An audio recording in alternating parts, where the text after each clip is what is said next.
disastrous day for this town. It's also the birthday of Shayla Taylor's newborn son.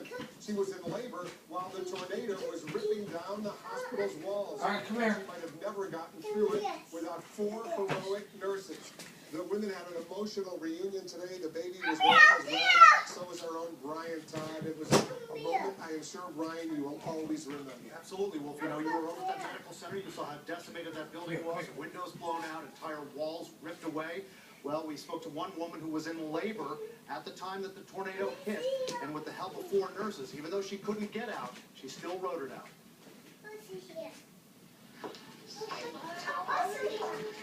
Oh my God, look how handsome your boy is.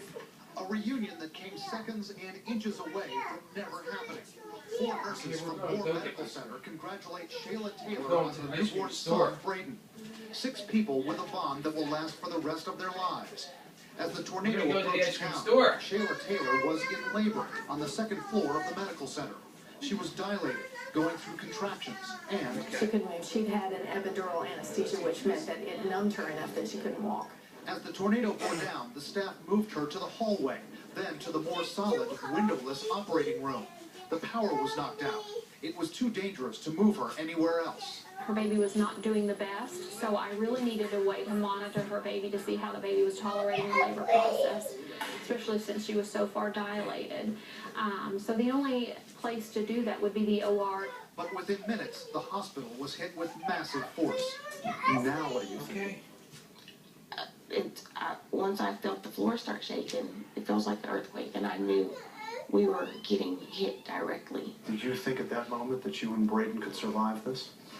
I didn't know if we would. I was just praying that we would. The walls were ripped off the operating room. Shayla's husband and the nurses shared these pictures. From where they were hunkered down, a gaping hole to the outside. The tornado still raging. Over my eyes, I could see I-35, and I could see the movie theater. With Shayla still in labor, nurses Cindy Popejoy, Barbara Brand, Bonnie Stevens, and Allison Hickey draped blankets and their bodies over her and hung on. We actually were on the floor. Bonnie, the scrub tech, was kind of leaned over her a little more. We had blankets and pillows all around her, and we were holding on to each other and the bed. It worked. The tornado passed without any of them being hurt. But Shayla's husband, Jerome, who'd taken cover with their 4-year-old son, Shaden, on a lower floor, hadn't been allowed to go to his wife and says he didn't know how to get to her. And they was like, no, everybody's out of this building. And I was like, no, my wife is upstairs. And there was still danger. Even though the tornado had passed, floors and ceilings were unstable, and there were gas leaks. But Jerome Taylor and the nurses were able to get Shayla onto a flat board, get her down a stairwell, and out.